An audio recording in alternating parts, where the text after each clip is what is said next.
महाराष्ट्र में काफी दिनों से गूंज रहा चुनावी शोर थम गया और अब हर पार्टी की नजर प्रदेश की जनता पर लगी हुई है कि वो उनके हक में कैसे फैसला सुनाती है। चुनाव प्रचार में किसी भी पार्टी ने कोई कमी नहीं छोड़ी।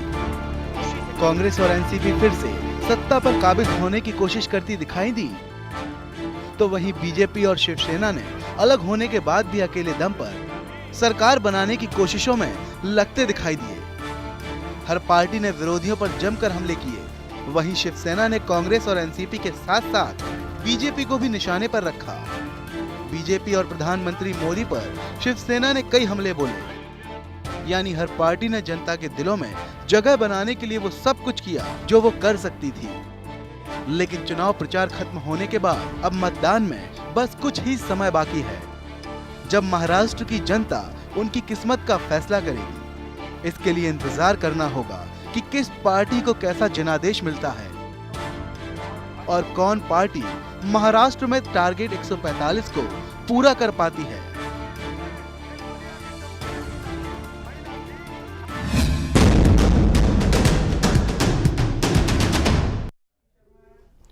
जिया न्यूज की इस खास कार्यक्रम राज चक्र में आज फिर आपका स्वागत है। मैं एसएम विनोद आज अपने खास मेहमानों के साथ चर्चा करूंगा महाराष्ट्र में होने वाले मतदान पर।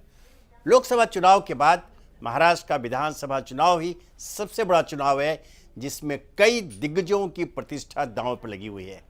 मोदी के चलते ही बीजेपी को केंद्र की सत्ता हासिल हुई थी और महाराष्ट्र में भी चुनाव प्रचार की कमान मोदी के हाथों में ही रही। वहीं लोकसभा चुनाव में करारी हार का सामना करने वाली कांग्रेस के लिए यहां बेहतर प्रदर्शन करना बहुत जरूरी है। साथ ही एनसीपी और शिवसेना की साख भी दांव पर लगी हुई है। अब सबकी नजरें मतदान पर टिकी हुई हैं, जहां 4000 से ज्यादा उम्मीदवारों की किस्मत का फैसला होना है। वहीं शिवसेना का बीजेपी और मोदी पर हमला भी लगातार जारी है। राज चक्र में आज हम इन्हीं सब पर चर्चा करेंगे और इसमें भाग लेने के लिए हमारे साथ मौजूद है वरिष्ठ पत्रकार अनिल नरेंद्र जी, राजनीतिक विश्लेषक दुर्गेश उपाध्याय जी, बीजेपी नेता दिनेश सिंह और एनसीपी प्रवक्ता शिव प्रताप सिंह पवार।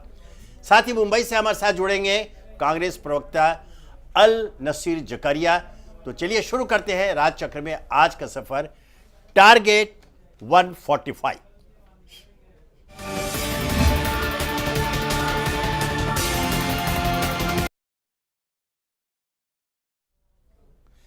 सोनिया गांधी, शरद पवार हों या फिर प्रधानमंत्री नरेंद्र मोदी, महाराष्ट्र में चुनाव प्रचार के दौरान सभी पार्टियों के बड़े नेताओं ने अपने उम्मीदवारों के पक्ष में जमकर रैलियां की।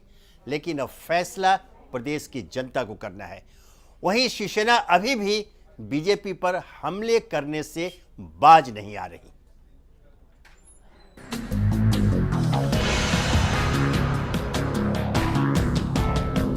महाराष्ट्र के महासंग्राम में 4 बड़ी पार्टियों के साथ राज ठाकरे की एमएनएस की प्रतिष्ठा भी दांव पर लगी हुई है, जिसने मुकाबले को पंचकोणीय बना दिया है।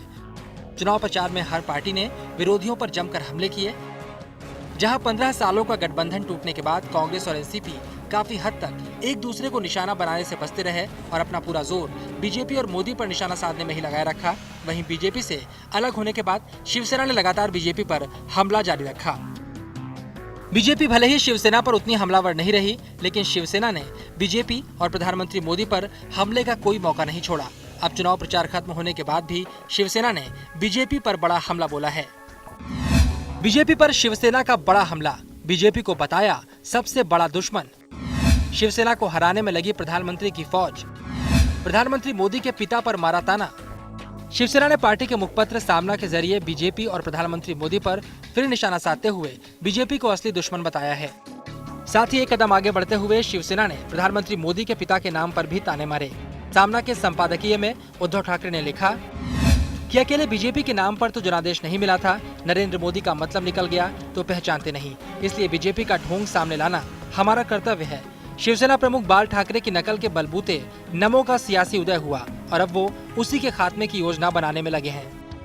बीजेपी पर सत्ता प्रेम में संयम खोने का आरोप लगाते हुए शिवसेना ने कहा कि बीजेपी के मित्र या तो दुविधा में हैं या फिर सत्ता के अतिलोभ में बहक चुके हैं, इसलिए उनकी ओर से बयानबाजी हो रही है। अब बीजेपी के नेता हमसे जरूर ये बात पूछेंगे कि शिवसेना किससे लड़ रही है, शिवसेना का असली शत्रु कौन है। कांग्रेस और एनसीपी मरे हुए सांप हैं, उन सांपों से कोई खतरा नहीं है, इसलिए हमारे एक समय के दोस्त का ढूंढ जनता के सामने लाना महाराष्ट्र के हित के लिए हम अपना कर्तव्य मानते हैं।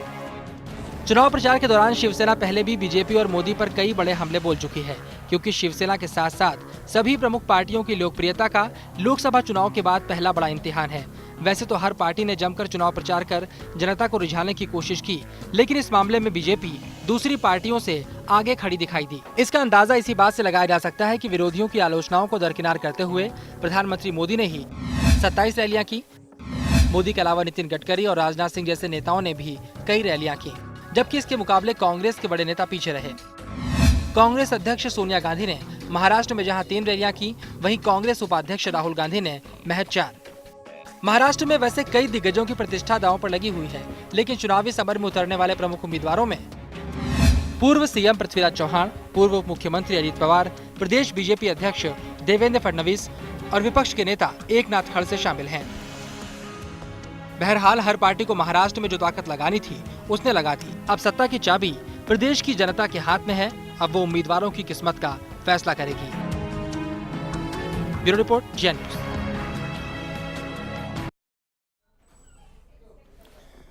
तो आज है कत्ल की रात। पिछले दिनों चुनावी गहमा गहमी खत्म हुई, चुनावी प्रचार का शोर थम गया और अब कल सुबह से महाराष्ट्र का मतदाता मतदान के लिए पंक्तियों में खड़ा दिखेगा और वहाँ के 5 जो प्रमुख पार्टियां हैं, जो पंचकोणीय जो चुनाव है उसके भाग्य का फैसला भी कल मतदाता कर देंगे। लेकिन एक सर्वाधिक जो दुखद पहलू इस पूरे चुनाव प्रचार अभियान के दौरान आया वह है व्यक्तिगत आरोप प्रत्यारोप, अपशब्दों का प्रयोग, बल्कि अमर्यादित शब्दों का प्रयोग। इससे जनता बहुत बेचैन हुई, हमारा लोकतंत्र बहुत बेचैन हुआ।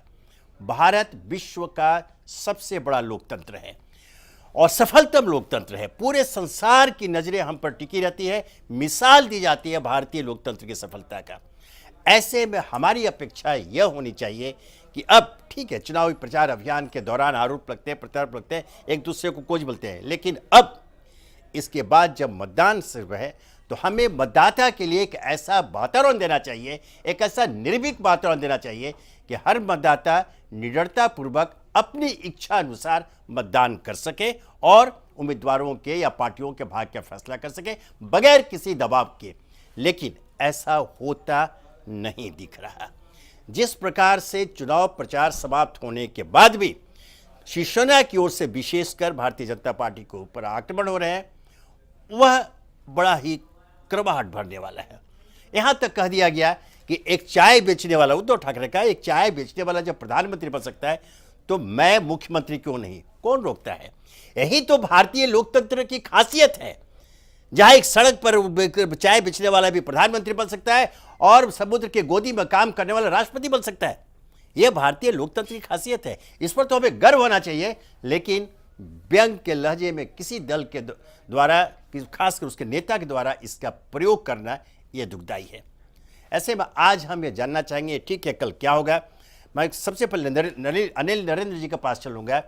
अनिल जी, यह जो हमने जो पार्श्व बताया इस चुनाव का और विशेषकर महाराष्ट्र का जो महत्व है वो बहुत दूसरा है। मैंने कहा कि किसी राज्य में चुनाव हो अलग है, लेकिन जब महाराष्ट्र में चुनाव होते हैं तो पूरे संसार के पर्यवेक्षकों की नज़र महाराष्ट्र पर टिकी रहती है, क्योंकि महाराष्ट्र दशा दिशा निर्धारित करता है भारत की राजनीति का और भारतीय अर्थव्यवस्था का भी। इतना महत्व है उसका। ऐसे में आपको क्या लगता है कि जिस प्रकार से ताने मारे जा रहे हैं, जिस प्रकार से व्यक्तिगत आक्रमण किया जा रहा है, क्या वो कहीं भी किसी भी दृष्टि से हमारे लोकतंत्र के स्वास्थ्य के लिए वो लाभदायक है? ये बहुत अफसोसजनक बात है जी कि चुनावों में जी स्तर गिरता जा रहा है जी लगातार। जी पर विनोद जी, महाराष्ट्र में की आपने बात करी जी। महाराष्ट्र में मुझे तो मोदी वर्सेस रेस्ट नजर आ रहा है और इसका एक कारण ये है कि महाराष्ट्र में हरियाणा की तरह कोई मुख्यमंत्री पद का उम्मीदवार भारतीय जनता पार्टी ने घोषित नहीं किया। जी जी लोकसभा चुनाव और विधानसभा चुनाव में फर्क होता है। लोकसभा चुनाव के मुद्दे अलग होते हैं, विधानसभा चुनाव के मुद्दे अलग होते हैं। और फिर मोदी जी का नेगेटिव प्रचार रहा, मतलब रूलिंग पार्टी के अगेंस्ट उनकी गलतियां ही निकालने के ऊपर उनका ज़्यादा समय निकला, चाहे महाराष्ट्र हो चाहे हरियाणा हो। अब वहाँ पर युवा वर्ग बहुत बड़ी शक्ति है और युवा वर्ग जो उनमें से बहुत तो पहली दफ़ा मतदान करेंगे, वो मोदी जी के प्रचार से कितने प्रभावित हुए हैं। जी अन्यथा वैसे चुनावों में भविष्यवाणी करना खतरे से खाली नहीं होता, पर कम से कम मुझे ऐसा महसूस होता है कि किसी दल को कोई स्पष्ट बहुमत मुझे नज़र नहीं आता मिलता हुआ। बेशक भारतीय जनता पार्टी सबसे बड़ी पार्टी बन के उभरेगी, पर ऐसा रातों रात क्या हो जाए कुछ नहीं कह सकते। हो सकता है कि वो अपने दम खम पर भी सरकार बना लें। तो इसलिए ये अब देखना बहुत ज़रूरी है कि कुछ पॉकेट्स एनसीपी, शिवसेना, इनकी भी हैं, इससे इनकार नहीं किया जा सकता। और जैसे विदर्भ का क्षेत्र है, वहाँ पर मुझसे बेहतर आप जानते हैं, पर मैं समझता हूँ कि वहाँ शरद पवार का बहुत होल्ड है और वो किस हद तक उन वोटों को ट्रांसलेट कर सकते हैं मतदाताओं को अपनी वोटों में, ये भी निर्भर करता है। जहाँ तक शिवसेना का सवाल है, ये इस बात से भी आप इनकार नहीं कर सकते कि शिवसेना और भारतीय जनता पार्टी के बीच में वोट कटेंगे। तो कुल मिला के महाराष्ट्र का चुनाव काफ़ी कॉम्प्लिकेटेड हो गया है। नहीं, जैसे आपने वोट कटने की बात है, तो न केवल शिवसेना और भारतीय जनता पार्टी, कांग्रेस, एनसीपी का भी, उनका भी पिछले 15 वर्षों से गठबंधन था। ये चारों अलग हो गए और पांचवें जो राज ठाकरे की जो महाराष्ट्र नवनिर्माण सेना है, वो भी एक जगह है। और जो कहा आपने, एक बात कही नरेंद्र जी, जो हर पार्टी का अपना अपना पॉकेट है, लेकिन पिछले लोकसभा चुनाव में सारे गणित को छिन्न भिन्न कर दिया मोदी लहर ने। और इस बार महाराष्ट्र में ही देखा है, जिस प्रकार नरेंद्र मोदी की सभा में भीड़ उमड़ रही है, जन सैलाब देखा गया, उससे तो वही लगता है कि लोकसभा चुनाव के समय जो वातावरण था और आज विधानसभा चुनाव से कोई फर्क नजर नहीं आया। इसलिए सारे जो राजनीतिक विश्लेषक हैं, जिनको राजनीतिक पंडित हम कहते हैं, वो सभी अभी घबराए हुए हैं, क्योंकि उन सबों की भविष्यवाणियां गलत साबित हुई थी लोकसभा चुनाव में।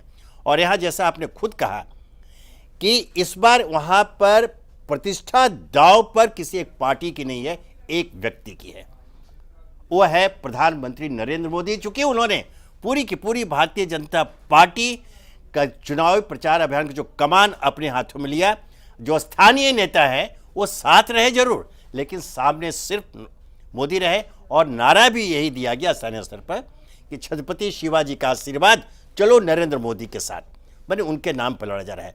इसलिए यह कहना जो गणित पॉकेट की बात है, एनसीपी की बात हो, कांग्रेस की बात है, शिवसेना का, मुझे ऐसा लगता है कि इस बार लोकसभा चुनाव की तरह कहीं फिर वो छिन्न भिन्न हो जाए। लेकिन हाँ, वो खतरा जरूर है कि रातों रात क्या होगा कोई नहीं जानता है। अब मैं चाहता दिनेश सिंह जी, हम लोगों ने जो बात की, एक तो संभावनाओं पर चर्चा की कि ये चुनावी संभावनाएं क्या है, दूसरी जो दुखद पहलू जिसकी चर्चा की, जो व्यक्तिगत जो आरोप प्रत्यारोप लगा गए और जो मर्यादा भी तोड़ी गई। आपके पार्टी के ऊपर, विशेषकर प्रधानमंत्री के ऊपर यह आरोप लगा पूरे चुनाव प्रचार अभियान के दौरान कि नरेंद्र मोदी ये अपने भाषणों के दौरान हमेशा यह भूल जाते रहे कि वे देश के प्रधानमंत्री भी हैं। प्रचार के लिए परंपरा तोड़ना पार्टी हित में बात समझ में आती है, लेकिन कुछ शब्दों का प्रयोग जिससे उन्होंने भी जो आक्रमण किए, अब किसी पार्टी के लिए, खासकर कांग्रेस और एनसीपी के लिए यह कह देना कि चोर लुटेरों की पार्टी है और यह कि पूरे महाराष्ट्र से इनका सफाया हो जाएगा, वो शब्द और वो जो उच्चारण और बॉडी लैंग्वेज, ये तीनों मिलाकर ऐसा लगता है कि कहीं ना कहीं वो बहुत ज़्यादा, जैसा नरेंद्र जी ने कहा, नकारात्मक सोच, नकारात्मक सोच से प्रभावित होकर वे अपने प्रतिद्वंदियों पर हमले करते रहे, जो कहीं से भी किसी भी कोण से एक प्रधानमंत्री को शोभा नहीं देता। विनोद जी, जी मुझे लगता है इस पूरे चुनाव को अगर आप देखें जी तो सबसे ज्यादा सहमत अगर कोई पार्टी आपको दिखी होगी जी, तो भारतीय जनता पार्टी दिखी होगी। उसका कारण जी। कि बाकी सभी पार्टियों को आप देखिए, बल्कि वो पार्टी जो हमारे साथ लगातार 25 वर्ष तक हमारे साथ गठबंधन में थी और गठबंधन से अलग होने के बाद उन्होंने व्यक्तिगत तौर पर हमला किया, क्योंकि लोग चाहते थे कि इस बार महाराष्ट्र का चुनाव या हरियाणा का जो भी चुनाव था वो मुद्दों से हटकर लड़ा जाए। वो बेचारे दुखी हैं, वो दुखी है। उनका कहना है कि आपने उनकी पीठ पर छुरा भोंका।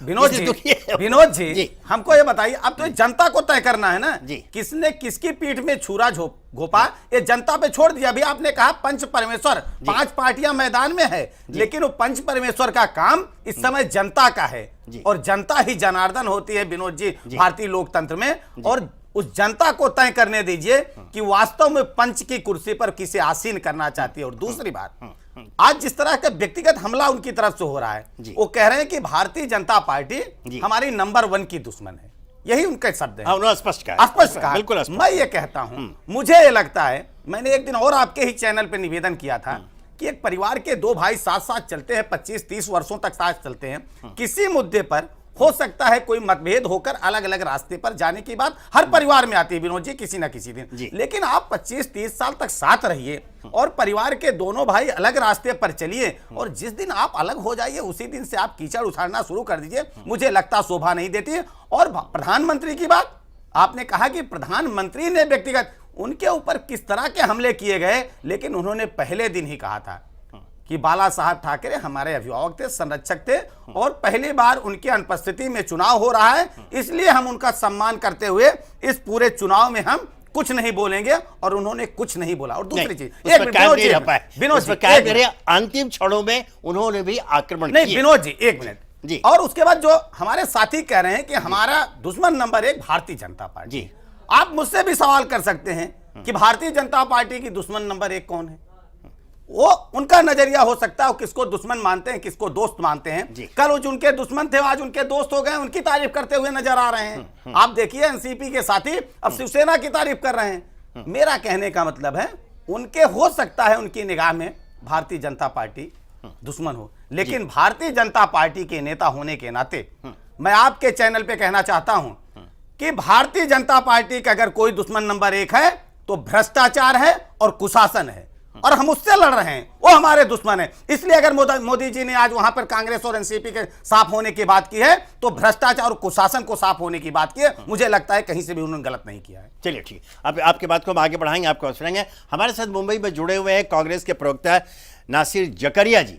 अब हम सीधे जकरिया जी के पास चलते हैं। जकरिया जी, जैसे कि अभी तक आपने चर्चा सुनी, हमारा जो विषय है उससे भी आप परिचित हो गए, लेकिन उद्धव ठाकरे ने तो बिल्कुल साफ कर दिया, आपके साथ साथ एनसीपी को कहा कि ये मरे हुए सांप है, इनसे हमें कोई खतरा नहीं है। उनका आक्रमण सारा भारतीय जनता पार्टी पर गया। लेकिन जो राजनीतिक पंडित जो विश्लेषण कर रहे हैं और जो सूत्र बताते हैं, महाराष्ट्र में अगर लड़ाई है तो भारतीय जनता पार्टी बनाम कांग्रेस है, दूसरे नंबर कांग्रेस रखा जाए, न कि शिवसेना। ऐसे में जबकि शिवसेना का आक्रमण आपको तो बिल्कुल वो हाशिए पर रख रहे हैं कि आप कहीं मैदान में है ही नहीं। तो अब चूंकि चुनाव प्रचार अभियान समाप्त हो गया, सब हो गया, दावे प्रति दावे हो रहे हैं, आप आज के दिन, अब तो सिर्फ आज रात बाकी है और कल मतदाता आपके भाग्य का फैसला कर देगा। आपसे 2 सवाल, एक, चुनाव में आप अपने को किस स्थान में पाते हैं और कैसी संभावना आप देख रहे हैं, नंबर 1। नंबर 2 कि यह जो क्या चुनाव प्रचार अभियान थमने के बाद अब व्यक्तिगत राग द्वेष से अलग, आरोप प्रत्यारोप से अलग, महाराष्ट्र की एक जो संत परंपरा रही हुई है उसका अनुसरण करते हुए शांतिपूर्वक दलीय प्रतिबद्धता से पृथक हम ऐसे वातावरण का निर्माण नहीं करना चाहेंगे जहां मतदाता निडरतापूर्वक अपने मतदान का प्रयोग कर सके। जकरिया जी।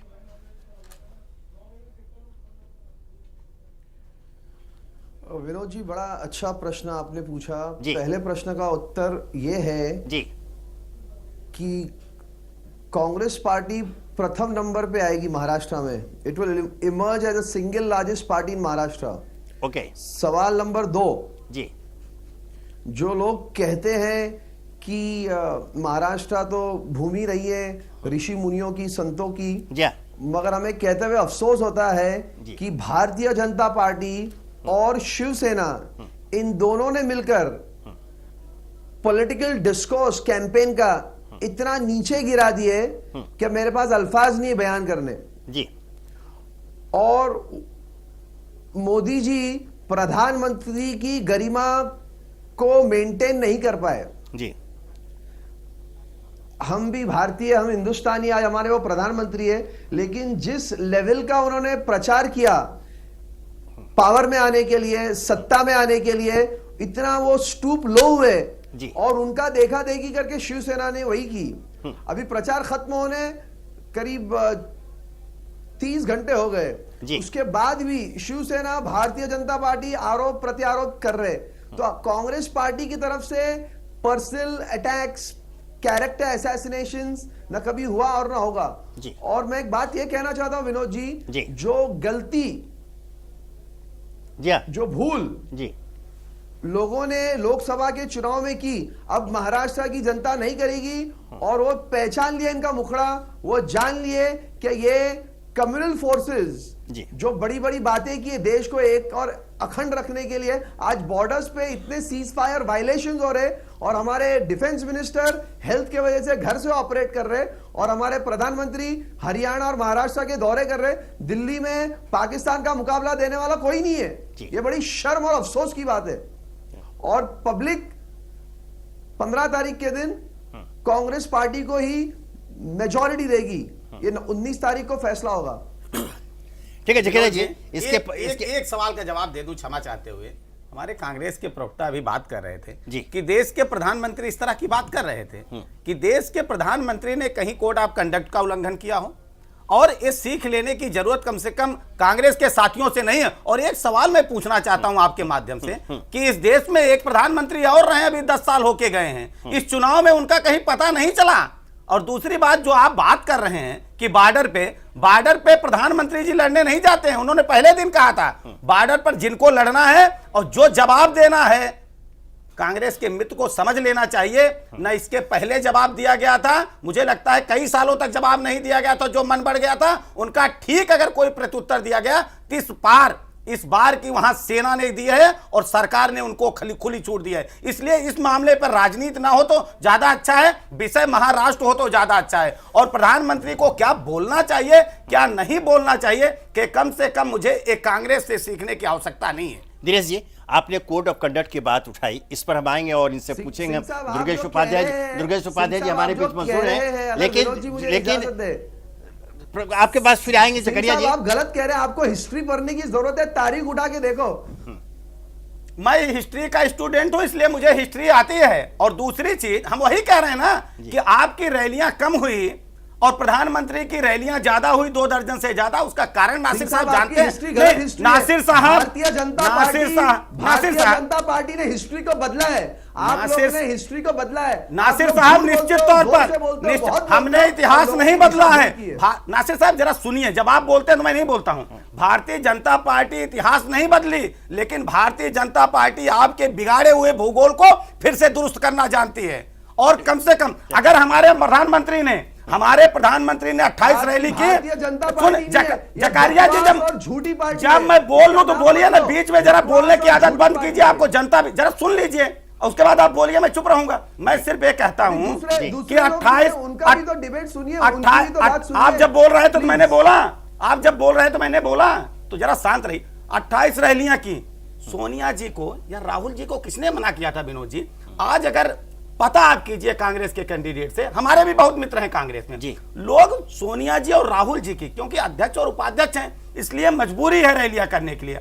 आज कोई कांग्रेस का नेता उनको अपने क्षेत्र में रैली करना ही नहीं चाहता, ये मजबूरी है जकारिया साहब। चलिए आपके पास हम आएंगे। कोई उनको सुनना ही नहीं चाहता। नहीं दिनेश जी, आपने 2 महत्वपूर्ण बात उठाई, एक तो कोड ऑफ कंडक्ट की बात उठाई और इतिहास की बात उठाई। इस पर हम जवाब लेंगे। दुर्गेश उपाध्याय जी हमारे साथ मौजूद हैं, सीनियर पॉलिटिकल एनालिस्ट। लेकिन उसके पहले हम चलते हैं पवार जी के पास, शिव प्रताप सिंह पवार जी के पास, एनसीपी के प्रवक्ता से। पवार जी, अब जिस तरह से आरोप प्रत्यारोप का दौर तो खत्म हो गया, लेकिन शिवसेना ने इसे समाप्त नहीं किया, उसने इतिश्री नहीं लगाई है।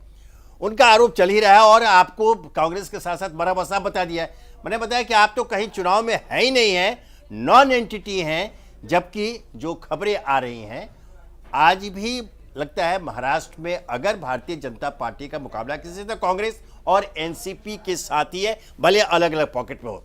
ऐसे में जो सवाल मैंने कांग्रेस के प्रवक्ता से पूछा, आपसे भी जानना चाह रहा हूं कि कांग्रेस से अलग होने के बाद चूंकि वो गठबंधन आपने तोड़ा अपनी ओर से, तो आपने जरूर कुछ सोचा होगा, आपने कुछ आकलन किया होगा, गणित जोड़ घटाव लगाया होगा, उसके बाद आपने कांग्रेस का साथ छोड़ा, कांग्रेस का दामन छोड़ा और आप अकेले के बल पर चुनाव लड़ रहे हैं। आपके नेता शरद पवार कह रहे हैं कि हम अकेले के दम पर ही सरकार बनाएंगे।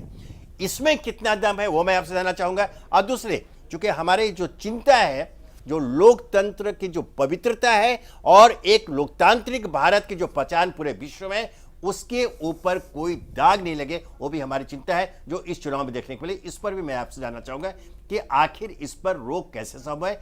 तो आपकी पार्टी की संभावना और लोकतांत्रिक परंपरा पवित्रता की रक्षा कैसे करेंगे आप? विनोद जी, हमारे साथी, हमारे बीजेपी के नेताजी दिनेश जी कुछ बोल रहे थे जी, बताया कि 28 रैलियां और ये सब चीज़ें बोल रहे थे कि किया जी, और अन्य लोगों ने पता नहीं क्या किया, और मुझे भी इस बारे में ज़्यादा नहीं बोलना है। जहाँ तक मैं युवा हूँ और देखिए, युवा होने के नाते मैं युवाओं पे भी चर्चा करना चाहूँगा, और उससे पहले मैं आरोप प्रत्यारोप मोदी साहब पर ना करते हुए मैं सिर्फ इतना कहना चाहूँगा कि मैं तो मेरी तो खैर उम्र नहीं है और ना ही मैंने भाषण सुने हैं जवाहरलाल जी के, ना ही भाषण सुने इंदिरा गांधी जी के, लेकिन इंटरनेट में, यूट्यूब में सबके भाषण मौजूद हैं जी। जहाँ तक प्रधानमंत्री जब प्रधानमंत्री थे, इंदिरा गांधी जी भी थी, अटल बिहारी वाजपेयी जी भी थे, जवाहरलाल नेहरू भी थे। उनके भाषण में जब भी कभी उन्होंने भाषण दिया है, चुनावी रैलियों को संबोधित किया है प्रधानमंत्री होते हुए, तो उन्होंने किसी के ऊपर व्यक्ति विशेष के ऊपर आरोप प्रत्यारोप नहीं किया था। जहाँ तक नरेंद्र मोदी जी का मैंने भाषण सुना है, तो उन्होंने व्यक्ति विशेष को और न जाने कितने अशब्द, जैसे आपने ही बोले हैं। तो इस वजह से मुझे लगता है कि मुझे नहीं लगता कि नरेंद्र मोदी जी के पास कोई महत्वपूर्ण मुद्दे रह गए थे जिनकी वजह से वो इस तरह के व्यक्ति विशेष और चुनाव चिन्हों तक लेकर के बचकानी बातें कर रहे थे। हालांकि देश के प्रधानमंत्री हैं, उनके ऊपर मैं नहीं बोलूँगा, लेकिन इतना जरूर बोलूँगा कि उनको अशब्द इस्तेमाल नहीं करना चाहिए था और व्यक्ति विशेष पर टिप्पणी नहीं करनी चाहिए थी, पहली बात। दूसरी बात, हमारे अनिल जी जो पत्रकार हैं, उन्होंने एक चर्चा करी कि युवा पूरी तरह से सजग है। मैं पहले भी कहता आ रहा हूँ और फिर कह रहा हूँ कि हमारे देश में 60 से 70% की आबादी जो वोटर हैं वो 35 वर्ष तक के युवा हैं, और उन युवाओं ने ही आम आदमी पार्टी की सरकार 28 सीट ला करके, जो एक अनुमान नहीं था, ओपिनियन पोल भी नहीं बता रहे थे, उसको मेजॉरिटी सरकार बनाने का मौका मिला अरविंद केजरीवाल जी को। उनकी बातें, हम ये कर देंगे, हम वो कर देंगे, हम 50% बिजली माफ़ कर देंगे, और तमाम बातें करते हुए वो अपनी उन वादों को ना पूरा करते हुए मंत्री पद से इस्तीफा देके निकल आए, क्योंकि उनको लोकसभा दिख गया। वैसे ही जब, और फिर इसके बाद देखिए लोकसभा हुआ, दिल्ली में ही 7 सीट में युवा साथियों ने नकार दिया। वही स्थिति आज मैं देखता हूँ भारतीय जनता पार्टी की हो चुकी है। देखिए, लोक लुभावन से अपने आप कब तक दिखाओगे? आज की डेट में मुझे खुशी है कि युवा साथी हमारा सजग है और सुलझा हुआ है, हर चीज़ को देख रहा है, समझ रहा है, और उसी का परिणाम आप देखिए उपचुनाव में दिखा दिया। हम तो आपको पूर्ण बहुमत में आए हैं, भारतीय जनता पार्टी, और दिनेश जी से मैं कहना चाहूँगा कि आप पूर्ण बहुमत में आए हैं। 2019 तक का आपके पास समय है, आप अच्छा दिखाइए, कुछ बेहतर करिए। आप कहते मुंबई को संघाई बनाएंगे, बनारस को ये बनाएंगे, खूब बनाइए, अच्छा बनाइए, लेकिन उससे पहले ये भी सोचिए आप कि हमारे देश की स्थिति क्या है। हमारे देश में आज भी अगर आप बुलेट ट्रेन चलाने की बात करते हैं, तो उससे पहले आप देखिए कि रिजर्वेशन काउंटर में खड़े होकर के एक आदमी अगर खड़ा होता है तो उसको वेटिंग का टिकट मिलता है। पहले आप वेटिंग तो दूर कर लीजिए, बुलेट ट्रेन तो दूर की बात है, उसको एफर्ट करना हमारे ग्रामीण क्षेत्रों की बात नहीं है। हो जाता है। और मैं आता हूँ, मुद्दे पे आता हूँ। और आपने जैसे पूछा कि महाराष्ट्र इलेक्शन की बात करते हैं, आप अपनी संभावनाओं पर संभावनाओं पे बात करता हूं, जी। तो यहाँ पर भी मैं ये कहूँगा कि हमारी संभावनाएं पहले से मजबूत थी और अभी भी मजबूत हैं। आपने पिछले कार्यक्रम में ओपिनियन पोल की बात करी थी और उसमें दिखाया कितना ज़्यादा अप एंड डाउन था। इससे ये समझ में आता है कि मैंने उस समय भी ये बात कही थी कि हमारे देश में जैसे हजारों लाखों ज्योतिषी हैं जो ज्योतिष की बातें बताते हैं, और उन 100 में से एक ही ज्योतिष ऐसा होता है जो सही बात कर पाता है। बाकी 99 तो ऐसे हैं कि आपका अगर शादी बारात न बनती हो, आप 100-200 रुपए दीजिए, आपका 18 गुण नहीं 36 गुण मिला के दे देंगे। तो वो ओपिनियन पोल ऐसे हो गए।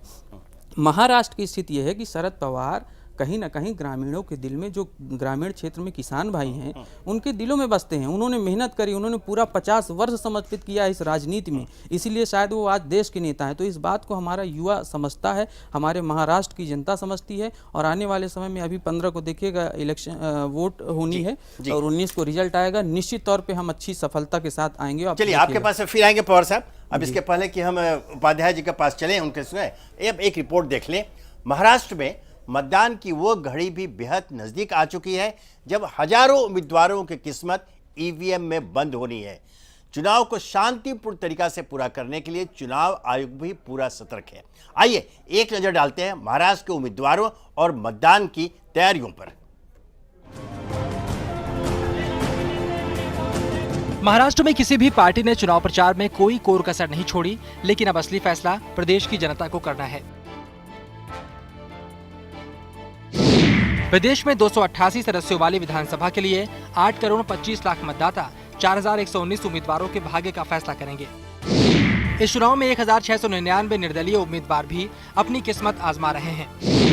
महाराष्ट्र विधानसभा चुनाव में कांग्रेस ने सबसे ज्यादा 287 उम्मीदवार उतारे हैं, जबकि बीजेपी ने 257, शिवसेना ने 282, एनसीपी ने 278 और मनसे ने 219 उम्मीदवार चुनावी समर में उतारे हैं। प्रदेश की 83 सीटों पर 15 से ज्यादा उम्मीदवार हैं। नांदेड़ दक्षिण विधानसभा पर सबसे ज्यादा 39 उम्मीदवार हैं। सबसे कम उम्मीदवार अकोला और गुहागर सीट पर हैं, जहां 5-5 उम्मीदवार चुनाव मैदान में हैं। प्रदेश में सबसे बड़ी सीट चिंचवड़ विधानसभा क्षेत्र है, जहां 4,84,080 मतदाता हैं। सबसे छोटा विधानसभा चुनाव क्षेत्र मुंबई का बटाला है, जहां पर 1,96,859 मतदाता हैं। चुनाव को शांतिपूर्ण तरीके से निपटाने के लिए सुरक्षा के कड़े इंतजाम भी किए गए हैं और इसके लिए 2 लाख से ज्यादा पुलिसकर्मियों और रिजर्व पुलिस बलों की तैनाती की गई है।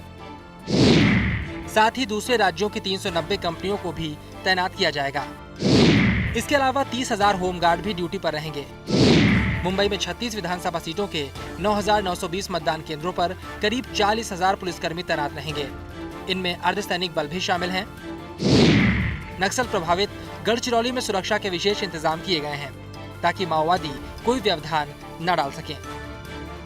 महाराष्ट्र में उम्मीदवारों की अग्नि परीक्षा में बस कुछ ही वक्त बाकी है और मतदान को शांतिपूर्ण तरीके से संपन्न कराने के लिए चुनाव आयोग और पुलिस प्रशासन पूरी तरह सतर्क दिखाई दे रहा है। ब्यूरो रिपोर्ट, जिया न्यूज।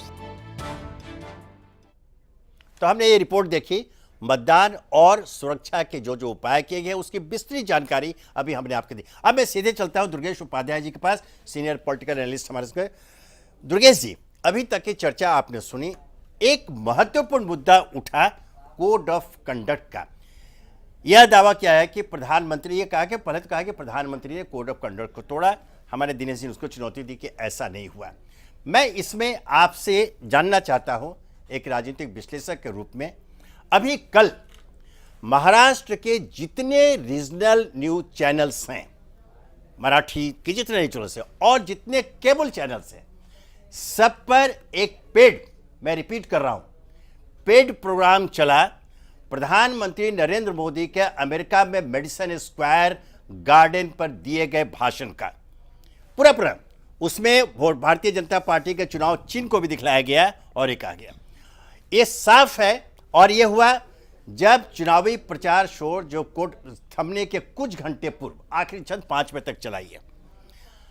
कांग्रेस इलेक्शन कमीशन में भी गई है कि यह कोड ऑफ कंडक्ट का वायलेशन है, या जो है इसे एक तो पेड न्यूज की श्रेणी में लिया जाए, और चूंकि प्रधानमंत्री अमेरिका गए थे सरकारी मेहमान के तौर पर, व्यक्तिगत नरेंद्र मोदी भारतीय जनता पार्टी के नेता नहीं, प्रधानमंत्री के रूप में गए थे, वहां सारे खर्च सरकारी खजाने से हुए, जितने भी कार्यक्रम हुए सरकारी हुए थे, वह प्रधानमंत्री का वक्तव्य था, उसका इस्तेमाल चुनाव प्रचार के लिए भारतीय जनता पार्टी ने अपने हित में किया। और इसी से जुड़ा हुआ उपाध्याय जी, अगर यह सच है, मैं यहां अगर लगा रहा हूं जो आरोप लगाया गया है, तब इसका अर्थ तो यह भी होता है कि जो मेडिसन स्क्वायर में जब वो भाषण दे रहे थे और सारे चैनलों पर जो लाइव टेलीकास्ट लगभग सारे चैनलों पर हुआ था, इसका मतलब कहीं ऐसा तो नहीं कि वो भी पेड था, वो भी पेड प्रोग्राम था, क्योंकि ये रीटेलीकास्ट करवाने की आवश्यकता क्यों पड़ गई। अभी जैसे चर्चा तो वो भी मैं पूछूंगा कि लोकसभा और विधानसभा चुनाव में मुद्दे अलग होते हैं, लेकिन यहां तो भारतीय जनता पार्टी की ओर से बिल्कुल राष्ट्रीय ही नहीं अंतर्राष्ट्रीय मुद्दों को भी महाराष्ट्र में लाया गया। तो अब सीधा सवाल आपसे, क्या ऐसा कर कोड ऑफ कंडक्ट का वायलेशन नहीं हुआ, और क्या यह भारतीय जनता पार्टी ने और स्वयं प्रधानमंत्री नरेंद्र मोदी ने जो राजनीतिक नैतिकता का प्रदर्शन करना चाहिए था, उसे उन्होंने नहीं किया? देखिए विनोद जी, मैं पूरी चर्चा को सुन रहा था जी।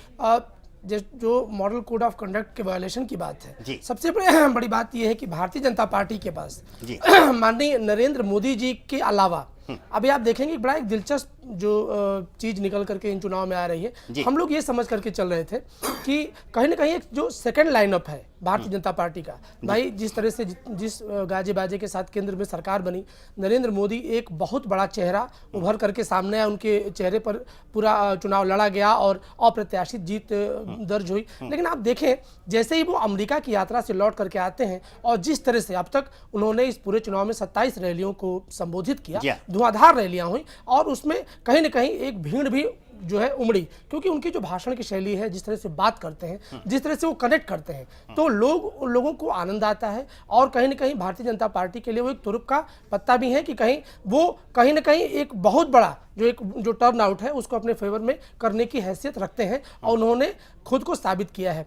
अब आते हैं मॉडल कोड ऑफ कंडक्ट के वायलेशन की बात। सबसे बड़ी बात है विनोद जी कि अगर इस तरह की जो मेडिसन स्क्वायर में जो उनकी स्पीच हुई थी, जाहिर सी बात है कि वो एक अंतर्राष्ट्रीय मंच पर थी, और वो अंतर्राष्ट्रीय मंच पर वो जो एक कनेक्ट की जो बात थी, उसको अगर आप स्थानीय अगर विधानसभा के चुनाव में उसका प्रसारण कराते हैं, तो मुझे लगता है कि कोई भी इसको जायज नहीं ठहराएगा। हालांकि आप बता भी रहे हैं और सबको जानकारी में भी है कि कांग्रेस उसको लेकर के इलेक्शन कमीशन के पास गई है। अब इसमें देखना होगा कि इलेक्शन कमीशन इस पर क्या अपना निर्णय देता है। लेकिन मैं दो बातें यहाँ जोड़ना चाहूँगा इस डिस्कशन में।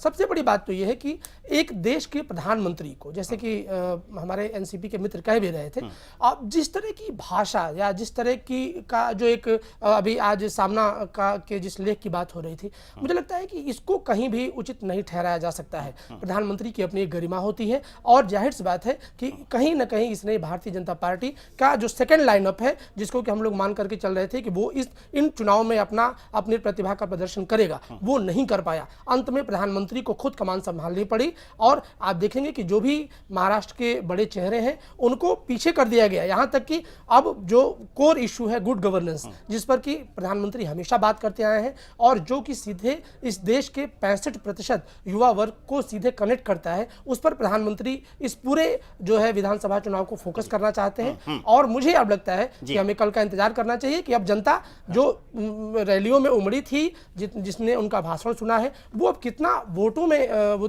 कन्वर्ट हो पाता है, ये देखना एक दिलचस्प। उपाध्याय जी, एक आपने बहुत महत्वपूर्ण बात की, बल्कि ये चिंताजनक बात आपने जो बताई कि भारतीय जनता पार्टी के पास कोई मोदी के अलावा कोई चेहरा है ही नहीं। और ये ठीक है कि इस पूरी परंपरा तोड़कर, जो इतिहास की बात कर रहे थे हमारे जकरिया साहब, वो परंपरा से होकर उस शब्दों का रिफर था, वो परंपरा की बात कर रहे थे।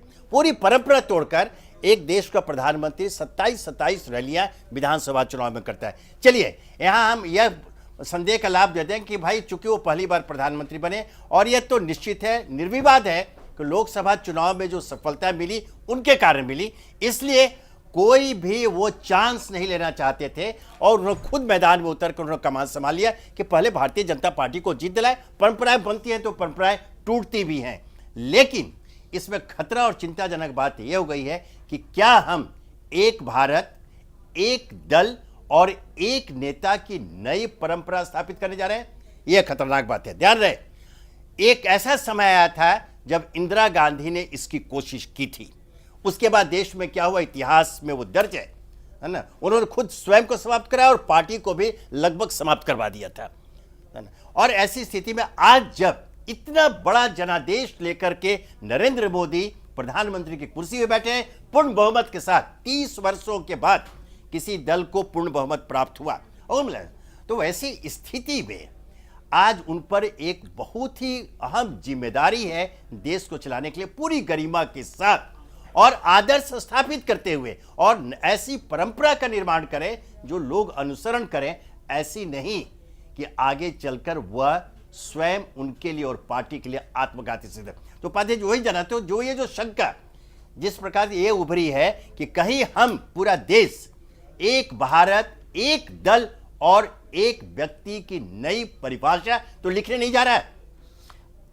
देखिए विनोद जी, ये बहुत बड़ा प्रश्न है। मुझे लगता है कि अगर इसकी तह में जाए, आप देखें जब से उनका जो है प्रधानमंत्री के कैंडिडेट के रूप में उनका अनाउंसमेंट हुआ, जिस तरह का एक अंतर विरोध उन्होंने अपनी पार्टी में झेला, उसके बावजूद उन्होंने इतनी बड़ी बहुत ज़्यादा मेहनत की, बहुत ज़्यादा उन्होंने परिश्रम किया है और उनका वो परिश्रम जो है वो निश्चित रूप से कन्वर्ट हुआ और अप्रत्याशित रूप से। क्योंकि आप ध्यान दें, अगर हम लोग थोड़ा सा लोकसभा चुनाव की थोड़ा 1 मिनट याद करें तो जो चेहरा थे भारतीय जनता पार्टी के उस पर चुनाव नहीं लड़ा गया, वो चुनाव नरेंद्र मोदी के उस पर लड़ा गया और उसमें वो पूरी तरह से विजयी होकर के उभरे। तो जाहिर सी बात है कि पार्टी के अंदर का जो धड़ा है वो भी उचित हो गया। बाहर जो विरोधी थे उनके पास भी कोई जवाब नहीं है, विपक्ष आज की डेट में उन कहीं है नहीं। जाहिर सी बात है कि सबसे बड़ी बात जो इसमें जो एक निगेटिव फैक्टर निकल के आया कि पार्टी के भीतर भी जो सेकंड लाइनअप था वो कहीं ना कहीं एक तरह से बुझ सा गया है। अब उन्होंने थोड़ा सा बाई इलेक्शन में मौका दिया था कि आप लोग थोड़ा अपना जौहर दिखाइए,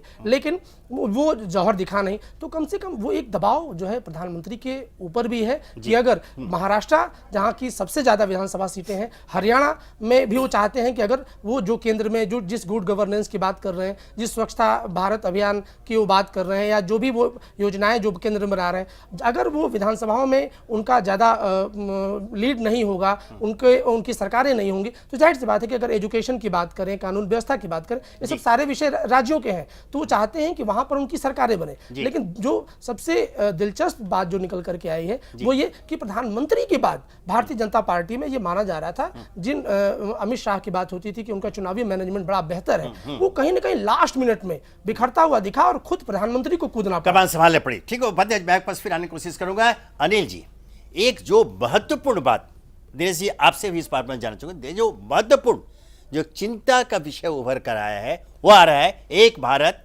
एक दल एक व्यक्ति। इसमें जो खतरे निहित है वो बताने की आवश्यकता नहीं या कहने की आवश्यकता नहीं है। मैं जानना चाहता हूं कि क्या यह कोई प्रयोग किया जा रहा है इस देश में के लोकतंत्र में या अनजाने में यह उभर कर सामने आ गया है, तो फिर इस पर अंकुश कैसे लगेगा लोकतंत्र को सुरक्षित रखने के लिए? देखिए, मैं माफी चाहूंगा जी अगर कुछ लोगों को मेरा व्यू पसंद नहीं आया। जी जी, मैं ऐसा समझता हूं कि ये एक बाकायदा एक प्लान के तहत हो रहा है। जी जी, जिस तरीके से मोदी जी ने विपक्ष को खत्म किया है, उसी तरीके से अपनी पार्टी के अंदर भी पार्टी वालों को खत्म किया है, करने की कोशिश की गई। जी, कौन नहीं जानता, मैं आपको उदाहरण देता हूं कि नितिन गडकरी एक विदर्भ के एस्टैब्लिश्ड नेता हैं, रैली करते हैं प्रधानमंत्री जी, नितिन गडकरी स्टेज पर बैठे होते हैं, उनका नाम तक नहीं लेते। क्यों? ये सवाल ऐसे हैं जिनसे कि आपकी बात की पुष्टि होती है कि ये सिर्फ पार्टी क्या नरेंद्र मोदी जी और अमित शाह तक ही सीमित होकर रह जाएगी क्या? दूसरी बात जी, देखिए, महाराष्ट्र की बात कर रहे हैं, महाराष्ट्र में और हरियाणा में अल्पसंख्यक वर्ग है, मजबूत है, वो भारतीय जनता पार्टी को तो सपोर्ट नहीं करेगा, वो कांग्रेस एनसीपी को तो कर सकता है। इसलिए इतनी रोजी पिक्चर मुझे तो नहीं नजर आ रही जितनी की उम्मीद भारतीय जनता पार्टी कर रही है। नहीं, अभी तो अब ये देखिए, चूंकि लोकसभा चुनाव में जो परिणाम सामने आए उसे सभी का मुंह बंद कर दिया था, और इस बार भी मैं बता दूं, हालांकि दिनेश जी बड़े प्रसन्न होंगे कि आज की जो ताजा जो जानकारी है जिस सूत्र से, उसके अनुसार अकेले महाराष्ट्र में भारतीय जनता पार्टी को 165 सीटें मिल रही है। एक ये भी आया है सामने, खैर बहरहाल अलग है। लेकिन अभी जो जिस गंभीर सवाल पर हम यहां चर्चा कर रहे हैं, दिनेश जी, क्या भारतीय राजनीति एक दल और एक नेता के इर्द गिर्द सिमटने की तैयारी में है? विनोद जी, कहीं से नहीं लगता है जी। अभी जिसकी बात हमारे एनसीपी के साथी ने की, वहां से थोड़ी सी शुरू कर दूं जी। कि लोग जब भारतीय जनता पार्टी के कार्यकर्ता या नेता को नसीहत देते हैं, मैं जरा आपके माध्यम से पूछना चाहता हूं जी। अभी इनके पूर्व गृह मंत्री का जो बयान आता था जी, उन्होंने कहा कि अगर नेताजी विधायक बनने के बाद बलात्कार कर देते तब तो काम चल जाता।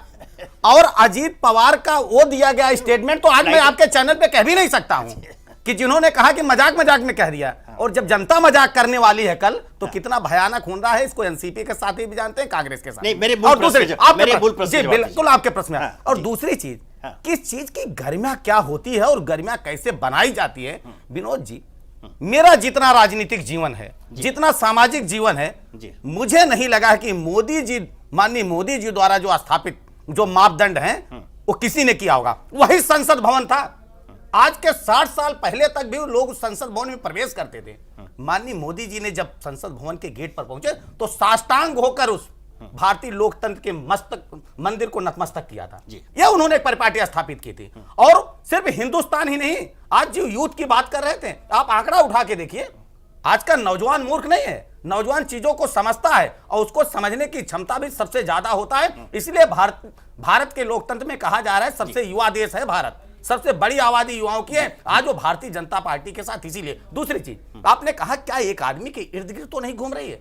अब तक ये भारत की राजनीति मुझे लगता है एक परिवार और एक व्यक्ति के इर्द गिर्द घूम रही थी। जितनी पार्टियां आप नाम लीजिए जिसकी आप चर्चा कर रहे हैं, आप महाराष्ट्र के संदर्भ में चर्चा कर लीजिए, आप एक पार्टी के अलावा दूसरे पार्टी का हस्तक्षेप आप बता दीजिए कि किसी भी एनसीपी की बात ले लीजिए तो वहां क्या है? एक पार्टी का बोलबाला है। आप कांग्रेस की बात कर लीजिए, एक पार्टी का बोलबाला है। मोदी जी ने आकर सिर्फ इसी को खत्म करने का काम किया। और रही सवाल बात कि सिर्फ मोदी जी का 28 रैली, बाकी लोगों की नहीं। चलिए नहीं विनोद जी, बिल्कुल सभी लोगों की रैली हुई, लेकिन मीडिया का फोकस और जनता का फोकस मोदी की रैली पे रही। माननीय राजनाथ जी की रैली हुई है। दिनेश जी, आप इस बात से इनकार कर रहे हैं, ये बात हम मान लेते हैं, लेकिन उसमें कुछ चीजें और भी हैं। दिनेश जी, एक चीज हम भी कहना मैं अभी मुझे चलना है जकरिया जी के पास। उसके पहले दिनेश जी, आपने कहा कि ठीक है, नरेंद्र मोदी ने 60 साल के बाद कोई ऐसे प्रधानमंत्री है जो नतमस्तक होकर गया, तो ये इसके पीछे यह भी भावना हो सकती है कि ये जो मंदिर है उस पर मठाधीश बनकर पूरा कब्जा कर लिया जाए। उन्होंने नतमस्तक हुए तो आज पूरे देश का स्वाभिमान पूरे विश्व में आज पहली बार अगर आप सीना ऊंचा करके जो 56 इंच का सीना जो दर्जीगिरी का काम कांग्रेस ने शुरू किया था। एक चीज और मैं आपके माध्यम से कहना चाहता हूं कि हर बात पर 56 इंच का सीना नापते हैं, तो दर्जी का काम होता है नापना, काटना और सिलना। इन्होंने सिर्फ एक काम किया है, इस देश को काटने का काम किया है। जाति, धर्म, पंथ और मजहब के नाम पे काटने का काम किया, देश को बांटने का काम किया, अगर इस देश को सिलने का काम किया तो भारतीय जनता पार्टी ने। वो मैंने कहा, एक छोटी सी बात करना चाहूंगा। जो बुनियादी फैक्ट है ना, वो ये है कि गोपीनाथ मुंडे जी के जाने के बाद भारतीय जनता पार्टी ने लोकल लीडरशिप को डेवलप करने के लिए कुछ नहीं किया। चलिए ठीक है, चलिए आप जकरिया जी, मैं आपको फिर आ रहा हूं। एक बहुत महत्वपूर्ण जी, एक बात मैं कह लूं कि दिनेश, संक्षेप में। हाँ बिल्कुल संक्षेप में कहूंगा। दिनेश जी को लगता है मुझे कि मोदी जी का जो है वो शहद इनके ऊपर चढ़ चुका है। अदरवाइज ये सब बातें कहने, मैं तो आरोप प्रत्यारोप कुछ किया ही नहीं था, मैंने कुछ बोला ही नहीं। मैंने तो सिर्फ और सिर्फ उन्हीं की बातों को कहा कि भाई आपने जो जो बातें कही, आपके मोदी जी ने कहा भारतीय जनता पार्टी ने वादे किए 100 दिन में काला धन ला देंगे और ये सब चीजें कही, और हम 2019 तक के लिए समय दे रहे हैं, हम खुद समय दे रहे हैं। 2019 इस बात का कि मैं भारतीय जनता उम्मीद है पार्टी में हूं। चलिए जिसकी वजह से सभी आज पूरे देश को गौरव है, आप पूरे देश को गौरव है कि आज एक नया नेतृत्व मिला है। चलिए अब मैं जकरिया जी आपके पास आता हूं। जो महत्वपूर्ण जो सवाल ये खड़ा हुआ है और उससे जुड़ा हुआ जो अभी दिनेश जी ने जोड़ा है कि ऐसा प्रतीत हो रहा है कि इस चुनाव, महाराष्ट्र का जो चुनाव प्रचार अभियान भारतीय जनता पार्टी की ओर से हुआ, ऐसा लगता है कि अब भारतीय राजनीति एक दल और एक व्यक्ति के इर्द गिर्द सिमट कर जाएगी। हालांकि इस आरोप पर भारतीय जनता पार्टी के दिनेश जी का कहना है कि यह शुरुआत तो कांग्रेस ने की थी और नतीजा सामने है। इसमें आपका क्या क्या कहना चाहेंगे आप?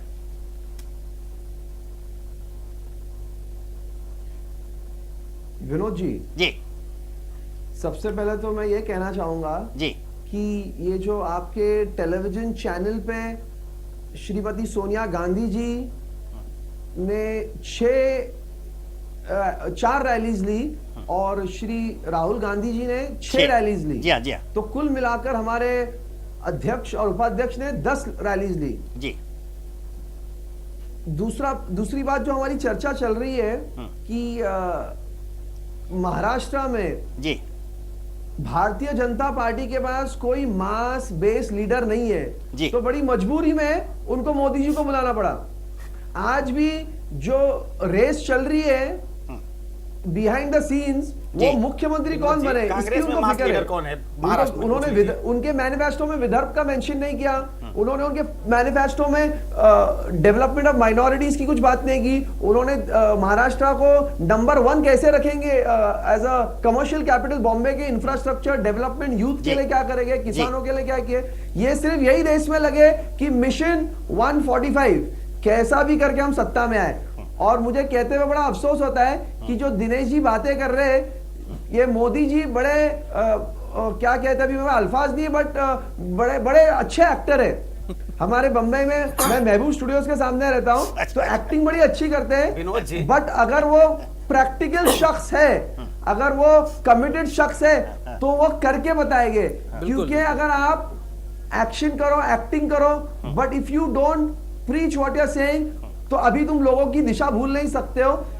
और लोग उसका मुंह तोड़ जवाब भारतीय जनता पार्टी को देंगे। याद रखना। जकारिया साहब, निश्चित तौर पर मोदी जी एक्टर हैं। एक्टर माने नेता होता है, अभिनेता होता है, लेकिन कम से कम मोदी जी विलेन नहीं थे कांग्रेस की तरह। आपने शर्मसार कर दिया। निश्चित तौर पर एक विजन है, भ्रष्टाचार चाहिए। आपने मानदंड स्थापित किया है ना, आदर्श का आदर्श आपने स्थापित किया है, सिंचाई घोटाले का आदर्श स्थापित किया। आपका कौन सा सबका विकास, अपने सबका साथ, लीडर बताइए, सबका विनाश, अपना मास्टरपीस लीडर बताइए।